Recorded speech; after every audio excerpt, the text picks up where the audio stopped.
right, we're here. We just wrapped up like kind of a short seminar.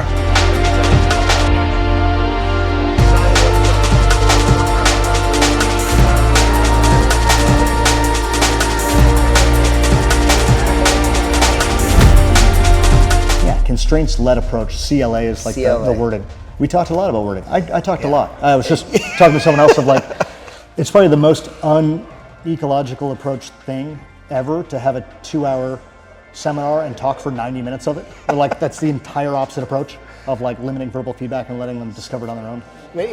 It's worth the time right now. Obviously, it's like currently there's a ton of discussion about it. You have people like, you know, some of John Donaher's students, you know, Gordon Ryan, people like that posting some like aggressive anti-eco comments. You have obviously the leader sort of in that, at least in the jiu-jitsu community, Greg Saunders, and his sort of crew and his gym, and his sort of just as cold-hearted approach to communicating about it, which, I mean, granted, I think he's earned that right. Yeah, or developed it, like something we were talking about before, of like all the Big Dan debate stuff. Yeah. It's fun to watch, I guess, but like, I'm still waiting on conversations with two people who both understand what the constraints-led approach is. Yeah. And like, then you can have a conversation around like like balancing or what clicks or what doesn't or how you scale it or like anything else. Yeah. But just like, I'm not gonna do any research and just tell you that whatever I did is the best. Yeah. So I think for me, like my personal journey is I'm constantly wanting to improve as a coach, because the better coach I am, the better my students are gonna get, the faster they're gonna learn. I'm constantly, like if I have somebody that comes in new or somebody that's been training for a while, the quicker I can get them to executing moves with proficiency is gonna improve my gym and improve them in competition and serve them ultimately better. Yep. And so whenever there's conversations like this, I'm always like, oh crap, I wanna learn, I need to know. I didn't learn under the ecological approach. However, there's similarities to approaches I've had, approaches I've picked up, approaches I've been in gyms with. And so I can see sort of the benefit of some of it centered into the right idea, because too many people I've heard like on YouTube or different discussions and stuff has been more like sort of arguing. Yeah, I don't know what it is, but I hate it. Yeah. Like, okay, that's super helpful. Yeah. It doesn't help me understand like how much of this is valid, how much of it actually does need to be understood, how much of it is actually stuff that you're already doing just under a different name. Totally. Yeah. Do you know what I mean? Like the two things I want to say is that I feel the same. Yeah. Of like, I've taught jiu-jitsu a lot. Yeah. And like I've trained for 24 years. A lot of the like teaching habits that I picked up have a lot of affinity with some of the best practices that we've learned from the CLA and lots of other sports and movement activities. Yeah. And I think I also want to say that I am like a year and a half into this part of the journey. I think I've done the standard prerequisite reading and learning, and I'm happy to share where I am in the journey. It's cool because like I think I know where you are because I remember that like it makes sense, but there's these things that I can't unwind. I'd love to try to help and just share what I know and knowing that I don't have the answers. So maybe give like the Reader's Digest version, 2-minute version of what constraint based learning. Right? Yeah, CLA. CLA, constraint. The jargon is so tough to get over. Yeah. It's okay. Constraints-led approach, that's what it is. Or ecological approach comparison. So I want to steal from Rob Gray, who's like the most popular author, at least in these conversations. He's written 3 books. The most recent one came out this year or last year, and it was about how to become an ecological coach. And the previous 2 are just on how people actually learn physical skills. I think I saw that book actually, coach or something. Yeah. Okay. So he's got the tagline of "Keep it coupled." Okay. And I don't know if it's how he would define everything, but like it's one of the tools I use when I'm trying to explain it. Yeah. Of like perception, action, coupling. The jargon gets into you, but just like every other theory of how we learn says that there isn't enough information out there to make a decision, that you have to like internalize it, goes into like sensory memory, working memory, long-term memory, and it like has to get processed, and then after that processing you get to make a decision, and then an action comes out of that. And CLA, the ecological approach, says that all the information is already out there. And so keeping perception, what you're seeing, what is changing, and your actions coupled is the rule all the time. Everything that you're learning is in context. Correct. Essentially, so what you're talking about, the coupling, is you're saying like, Correct. whatever move I'm learning, it's always in the context of the action and reaction and the game that is unfolding. Totally. I'm never learning whatever technique it is in a static environment or in a sterile environment. Correct. Like deconstructing the task of passing can include removing all of the defensive reactions from the other player. Right. Which is drilling, which is static drilling. I love the term dead drilling because it like really dictates, like tells you what it is, but like people get upset with it. So like static drilling. Yeah. Like you've decoupled, you've disconnected the movement with the perception of like, what am I supposed to be measuring? What am I supposed to be seeing and feeling? It's swinging off of a tee instead of simplifying the speed of the pitch or like the position of the pitch. Yeah. You've totally decoupled the perception from the action. Yeah. It's just the action of swinging. Yeah. Hitting a tee-ball is Yeah. vastly different than hitting someone throwing a ball at you. It's two different things. That's it. I've seen kids do good Yeah, at t-ball. totally. I had friends that put their kids in t-ball Yeah. and then never did Little League Yeah. because they couldn't do it. That's it. And so there's They a term couldn't of like swing. scaffolding of like you do the t-ball and then it's like, then you put on swinging another thing. Then you put on swinging another thing. And like it was how everyone thought we learned. And like all of this is in good faith. Like we're trying to help people get better. Yeah. But just the recognition that like you can scale and simplify the desired skill without decoupling it. You can keep it coupled. Yeah. And just the results are better. Okay, One of so- the big things, let me say real quick. Well, I was just going to clarify that, but yeah, go ahead. One of the big pieces of the argument is that like traditional teaching is dumb and pointless. It's like it obviously isn't. Look at like everyone who's gotten great. Yeah. We got great. Yeah. Well, I wouldn't say I'm great, but you know. It's just about like it is statistically more effective. Yeah.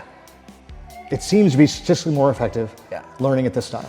Okay, so fine, you can simplify the context, but it's still always in context. So you're not necessarily, you don't have to, essentially like I can deconstruct what we're teaching or the move that we're working on, but I always have, instead of deconstructing it and like separating it to like break it down, just simplify the position and the constraints and whatever, based on who I'm teaching, based on who's working on it, and their ability and their knowledge base will determine maybe how tight those constraints need to be to learn a given set of techniques or moves or whatever flow Totally. we have. And like a lot of the like academic pieces or the coaching book had a lot on this, which was really interesting of like, it's not the best at teaching groups because like everyone is going to have a slightly different problem. That's the whole point of this is that like everyone is going to self-guided self-organization is a concept you'll hear all the time of like, I'm helping you, I'm guiding using the constraints to guide you from where we're starting, the problem, to the solution, and however you get there, it is a win. Not just like prescribing, verbally telling you how to get there, because it is disconnected from the perception of what's actually going on. In most groups, everyone isn't going to have the same problem. And so like that's one of the tough spots of like embracing the chaos and just like trying to find games that are scalable to everyone's ability. Like we took a big bite today of trying to like, let's do like leg attacks, which is newer here, and ECO, which is newer here. And like, can I do leg attacks in ECO? It's a fun, just like exposure experiment, right? But like finding the task-based games and tasks are the words. That like aren't really jargony lingo. It's just like what everyone like says, right? But like finding it where like the problem and the solution, the goal of winning the game can scale to everyone's level. I talked to, so there's a buddy of mine who's never done jiu-jitsu before. His 6-year-old is in our youngest class. Phenomenal little kid. Love that. Just competed, tanked everybody. It was awesome. It was so cool. Little Frank. And his son would be an example of what we've been doing in the Bear Cubs class because I can't teach real specific moves. We teach broadly. And there's a lot of active sort of drilling in those positions with a lot of game-based sort of focused sort of positional exchanges. You know, like your goal is to just hold guard, get your knees underneath and just get your legs back in, you know, that kind of thing. And they do self-organize. In a tournament, he goes in there takes every kid down, works to the back, controls the back, and just kept like, he beat several kids 30-something to 0. Like, I mean, he couldn't get his technique to finish the submission, but he was so adept at maneuvering and positional control that it was just things that I could not have taught him specific techniques for, like spinning and taking the back, throwing in hooks, sprawling out, shifting over to mount. It's just like, but it's all like understanding how to just maneuver his body in that space. Yeah. His dad's here learning leg locks for the first time and like fully doing it in that context. You know what I mean? Just like 100%. Never done jiu-jitsu before. I'm flipping the script. Yeah. Can you verbalize why it feels like you wouldn't want to teach adults the same way? Yeah. What feels different? There's maybe two parts. One is I think the older people get, because we don't stay active, the older someone's getting, the less familiar they are with maneuvering their body through space. And so what ends up happening, a lot of our sort of basic type stuff that we're doing, we still do, we don't always do it every class, but a lot of our tumbling drills, warm-ups and stuff, I don't really see a bigger purpose in jiu-jitsu necessarily beyond the very beginner level, but at the beginner level, it's at least reconnecting their brain to maneuvering their body through space, if that makes sense. So what ends up happening is they're rolling and they keep repeating the same mistake over and over and over again, and it just is, they don't ever understand how to like play the game, I guess, if that makes sense. And so you want to teach them.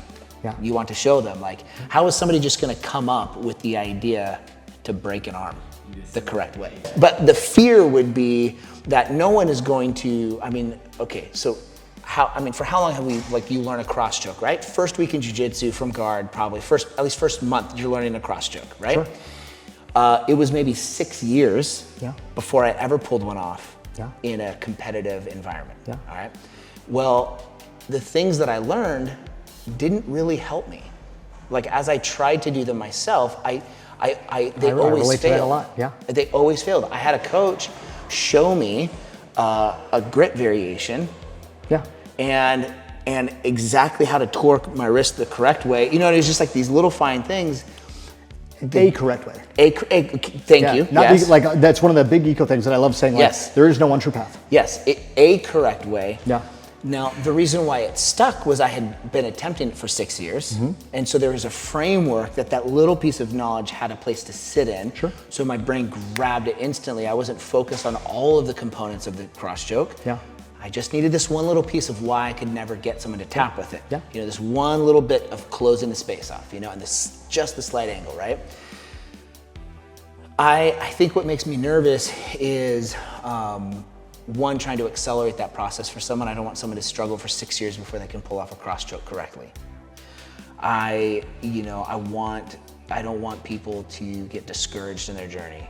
I want them to enjoy what they're learning. Now, I think most people enjoy, as contrary to maybe some people, I think more people enjoy the when they can see themselves actually applying stuff. That's when the real joy comes in.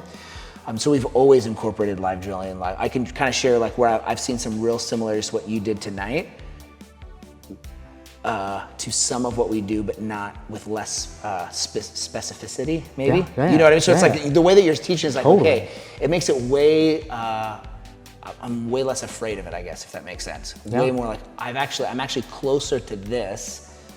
You know what I mean? Your kids' class was all over this. Yeah, well. And like, I think you're giving either kids not enough credit or adults too much credit. Of like, oh, adults can memorize 11-step techniques. But that also, not to overreach, leads to spots where they memorize the technique and then it takes them 6 years to be able to complete it. Like the memorizing the technique and learning how to do it against a resisting opponent is two separate skills, is the theory, and that like you don't need to learn it twice, you could just do it once. Okay, you said that tonight. Can you say that again? Because I think that helped close sort of a bit of a gap that I was experiencing. Like in the process of thinking, the idea that I learn it this way and then I learn it with a resisting opponent, it's actually two things I'm learning. And so why not just learn one thing? I love the concept, jargon again of there's a difference between knowledge about and knowledge of something. And like I like the analogy of like drawing. I can draw a football play. But it's different from like Odell Beckham being able to like read the defender and actually hit that slant. Yeah. Like there's knowledge about it. I was like, this is what it's like 4 steps, and then you do this, and then like I compared it back to you. I've got bigger theories on this that I've held for a long time. There's a lot of affinity. Like it's something I've always felt. I'm gonna get lost in a tangent, but I think most people start teaching way too early, and I've always felt this. Now that the concept, the words, the ideas behind it, it's because they then switch over into memorizing knowledge about, and they totally lose the plot on how important it is to increase their knowledge of being able to actually perform the cross choke. I'm just like, I can memorize it, and then people like ask me what is a cross choke, and I go like this and like this.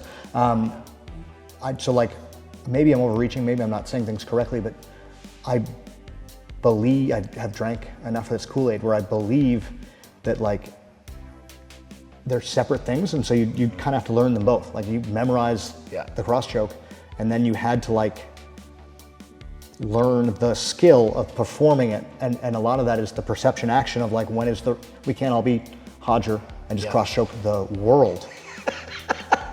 Maybe he's special. He is special, obviously. Listen, we want to be, but like,